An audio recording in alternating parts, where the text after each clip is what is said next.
Even if your job is that of a hangman, you can still do it compassionately.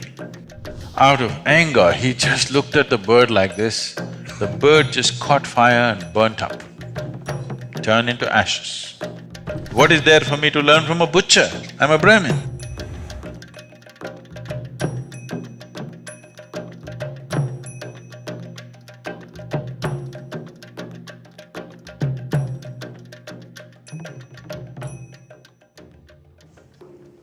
Let me tell you. There was a sage who's very famous in India, ancient sage called Kaushik. When Kaushik was yet to become famous, a young sannyasi, he had a dip in the river and sat under a tree for his morning practice. With a slightly upturned face, he sat. A bird was in the tree. It does its things. So, it's not its fault, there is gravity. And it came and landed straight on his face. An upturned face, you know. It's a dangerous way to sit under a tree. So he got so furious. Just now he had a dip in the river and he's trying to meditate and this bird splashed in his face. Out of anger, he just looked at the bird like this. The bird just caught fire and burnt up, turned into ashes. So he felt really nice, okay, this is good, working. Then he finished his practice and everything, and for the day's meal, because people on the spiritual path are not supposed to earn their living, they are supposed to beg and eat, so he went. So he went to the town, stood in front of a house and said, "Bhikshan dehi," that means, "I've come for alms." Generally in the tradition, if a person who is on the spiritual path comes and asks for food, even if your children are not eaten, first thing is give it to him. Because he doesn't own anything, he doesn't have anything and he's on a higher pursuit, so he must be fed. That is the culture. So he said, "Bhikshan dehi." From inside, a lady's voice said, "I'm coming, please wait." He raised his voice and said, "Bhikshan dehi." So just this today morning, the bird, you know, it's given him a little kind of oomph to his spiritual process. She said, "Please wait, I'm coming." He raised his voice further, "Bhikshan dehi," he shouted. She said, "Wait for a few minutes, I'm coming." But he went on shouting. Then the lady came. And he yelled, "How dare you keep me waiting like this? I'm a sannyasi, how can you keep me waiting like this?" And he glared at her. She said, "Don't you glare at me, I'm not a little bird." So then because it happened only today morning, it's not been in the newspapers. And those days nobody could tweet except the birds, and the bird is dead.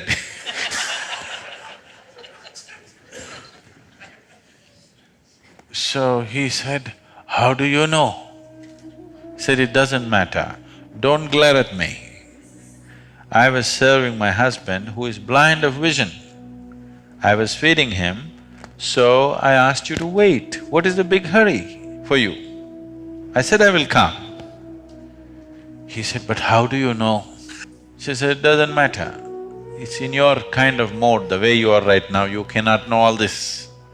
Then he begged her, "Please take me as your disciple, I want to learn from you." She said, "I am a housewife, I don't take disciples.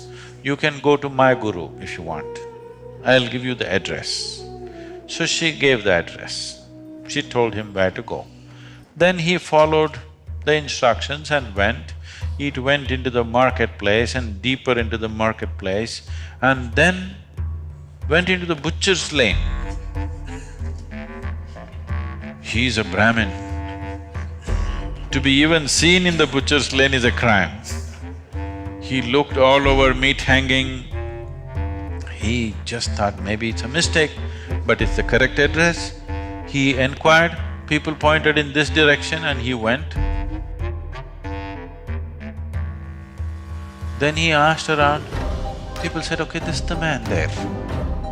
And he's all blood splattered and cutting meat. He thought, for sure there must be a mistake.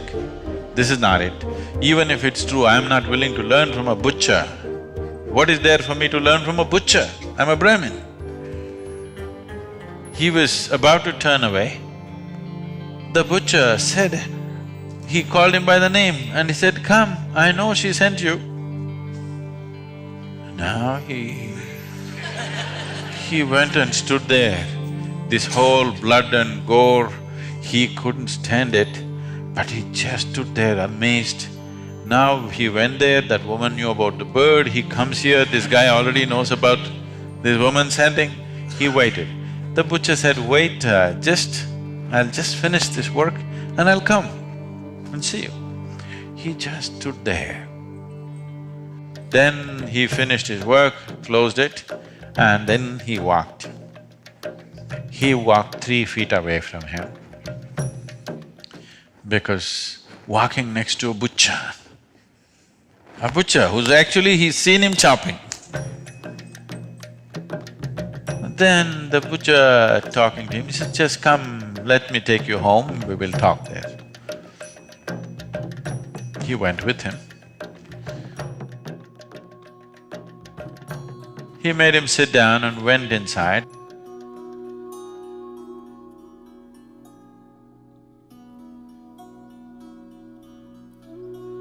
Showered, changed, came and he said, just give me some time. I have sick parents, I need to serve them, I need to take care of them first. So he went in and took care of these old parents and then came back and sat down.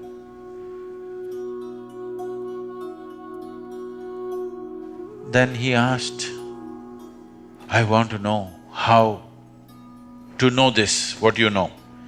Morning, that lady knew about the bird. Before I come, you know about me. How is this? I want to know this. He said, just learn to take care of something with absolute involvement. Something, it doesn't matter what.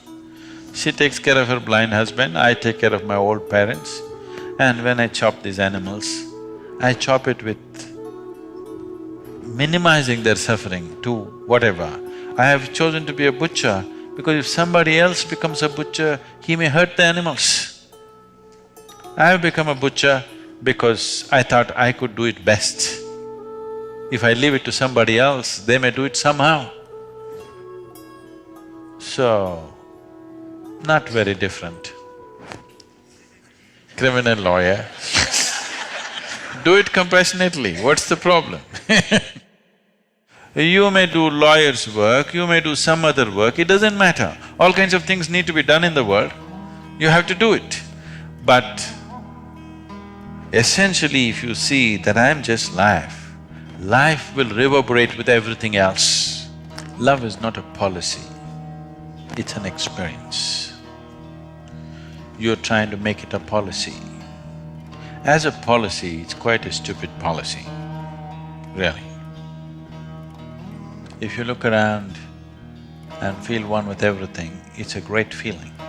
You telling yourself, I am you, you are me, I am you. It leads to a completely different rubbish. Don't like anybody, don't dislike anybody, just be with them. As you can be with the trees and the clouds and the mountains and everything else. Suppose you say, I love your children, love my children. What do? You do whatever is needed. Yes or no? Isn't that what love is about? You do only what's needed, you're not prejudiced. So prejudice happens. because you identified with something or the other.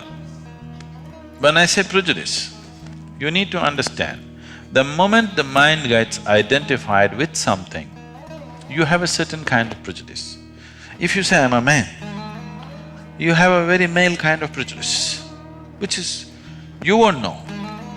Others think you're something else, you know? They have bad names. Others. The moment you say, I'm Indian, you have an Indian kind of prejudice. Whatever identity you take, your mind works only around that and it makes it look like it's all right, that particular thing, whatever you identified with. Everything else looks different. So essentially spiritual process means not identifying with something new, learning to live here without any sense of identity, learning to live here just as life, because that's what you really are, isn't it? So right now, you're in the court, it is not the nature of your job, it is your identity which doesn't allow you to reverberate. Right now, you may be working towards getting a death sentence for somebody, okay? Even if you're working to get a death sentence, you can do this job well without being against the man.